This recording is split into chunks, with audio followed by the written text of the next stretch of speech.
Чубриката е лековито зачинско растение. Таа е од родот на ароматични билки од фамилијата усноцветни, сродна на розмаринот и мајчината душица. Постојат околу 30 видови чубрика, од кои најзастапени се планинската и градинарската, која кај нас може да се најде на градските пазари, а граѓаните се почесто ја купуваат. Добро, денеска се потроши. Дали е ваше производ? Да, лично мое од Карорма. Колку имате посадено? Па едно 100 корена. Ово е за почеток. Прв пат садите? Прв пат, да. Прв пат за почеток е ово е се, околу 100 корена имам насаден. Па за друга година ќе видим како ќе биде.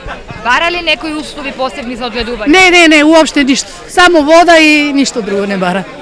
Градинарската чубрика има само во летните денови, а граѓаните од истокот најмногу ја користат како додаток во кулинарството. Да, користиме. На кој начин? Каде? Во грабче ставаме, во плескавици и во повеќе јадење.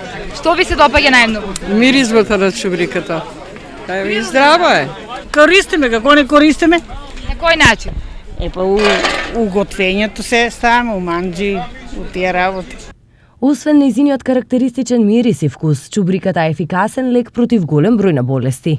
Чубриката го намалува високиот крвен притисок, се користи за смирување на срцето, одлична е за луѓето кои што имаат астма, воспаление и ранички во устната празнина. Чубриката е ефикасна затоа што содржи етерично масло, јаглехидрати, целулоза, минерални материи и беланковини. Свежите листови на чубриката имаат витамин С и каротен. Токму поради нејзиниот богат нутритивен состав, чубриката во стариот Рим се користела и во народната медицина. Денес чубриката во Италија примена наоѓа во исхраната, а во романската кујна е најзастапениот зачин за сарми.